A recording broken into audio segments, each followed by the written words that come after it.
Don't say it. Okay. Okay. Jeanette Viehman, Jeanette Risatti Viehman, has been with the Casa Italia Library for longer than anybody except me. And she has been a constant support in just about everything we do. And she's from Roseland, and her contribution to the book was to translate and condense the material from, what's her name? Santa Catarina. Amabile Santa Catarina, who was a woman broadcaster and leader especially during World War II of the Italian community. And we're very pleased to have Jeanette with us. She's done Yo person work for the last almost 20 years. Jeanette.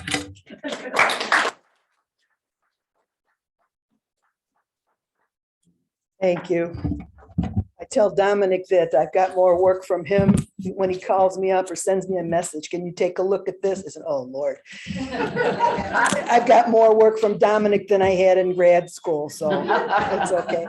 But anyway, I did certain work on the Italian women in Chicago, and I just wanted you to see our old flyer. This is the original flyer that we had, and you'll see there's a big, long list of names here. So we had 45 authors, 3 editors, and 2 people translated from Italian, one of whom is me. So we had a lot of people involved. So you can imagine all this text coming back and forth, and then people are very defensive about what they write. So God forbid you should Yeah. shop. Everybody loves what they wrote and they write from their heart. But when you're talking about 40 some authors, obviously the book can't have everybody's full lifetime story. So the editors were valiant about trying to condense it and make it readable. And then the translations, what Maria Marzullo and I did. So it was quite a bit of work, in a lot of people involved. Now I translated for 2 people. One was Benedetta Mentezana. She did a short story, and we have it in the library. She did a short story book. She was an educated woman, and one of her daughters was a Josette Mentezana, who was a board member here. And this lady was very talented. She could write, she did poetry and whatever. So we have a lot of her works in the library. And I translated a story that she did, and it's very Sicilian. It's called Inganno e Crudeltà, Deception and Cruelty. So it's one of these pot boilers like you read from Silhouette, one of those Harlequin novels, but it's really good. And it's about somebody who thought they had one kind of arrangement with a young man, and it turned out to be something quite other than that. So anyway, we have that. So I translated that from Italian into English. And then I also, so you can see why I said it's very Sicilian, very dramatic. It's like the old Sicilian operas too.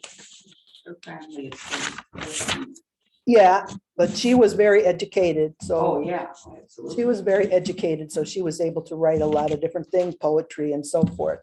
But the story is very dramatic, and it probably could be a drama.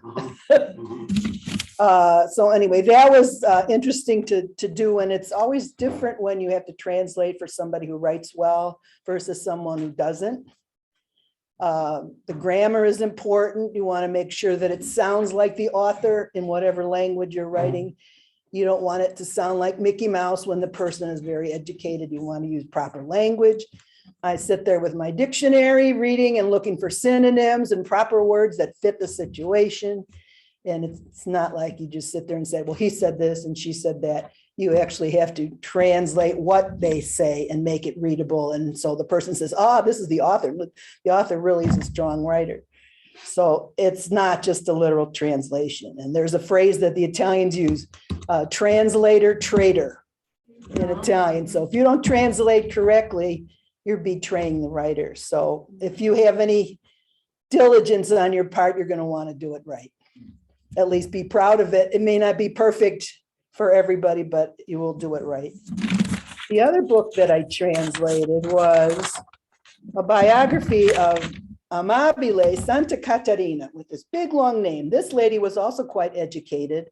And Dominic mentioned before that she was a broadcaster during World War II. And in fact, she lived in my neighborhood at some time in Roseland, and she was involved in the Roseland Operetta Club and a lot of different organizations. And I remember actually going down the street one time with my mom, and I remember my mom this big, so I must have been about this big. And she says, oh, there's Amabile. And little did I know, 40, 50 years later, I would be reading something that this lady wrote. And she was born in Vicenza, which is northern Italy. And she went to school in Venice. And one important thing about her was she was a broadcaster. So she was a woman of accomplishment. She spoke very good Italian. And she was listening to Italian broadcasts on the radio at the time. This is during pre-World War II. And she thought, this person is not speaking good Italian. And she went to the radio station and said, I can speak good Italian. And they hired her because her Italian was so correct. So she could be understood by everybody. And in fact, she was so popular before, during, and after World War II that the FBI recruited her to aid in the war effort, to make speeches and so forth over the radio. And she was honored by the Italian government for supporting Italian culture. And she brought food and clothing and things. When she collected money in the Chicago area, she actually took it to Italy and brought the supplies there and made sure they got where they were supposed to go.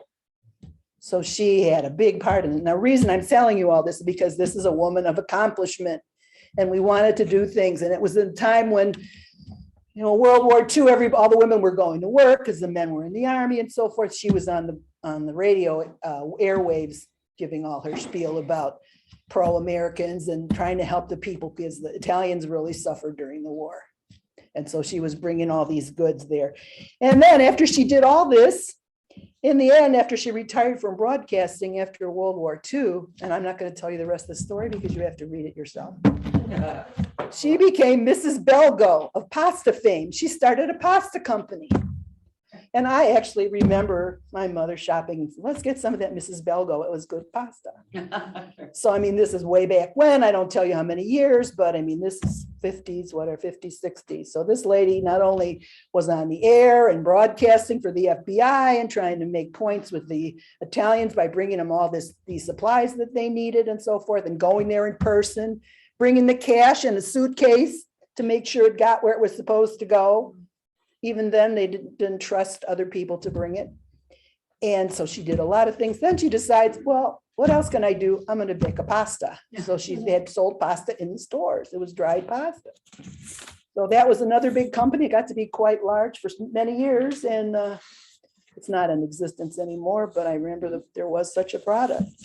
So these are two women of accomplishment. And when you read their book, her book was written in Italian, very good Italian, so it's something worth reading. We have some translations around, but I do recommend it. And like I say, a lot of people were involved in this original book. These ladies were women of accomplishment, and we have a lot of women of accomplishment now. So we're all still toiling in the vineyards, and we want to make sure that anybody who's quality people to fit in our book, we want to put them in the new book. So please keep in mind and keep in contact with Dominic so we can do something good for these other ladies. Thank you.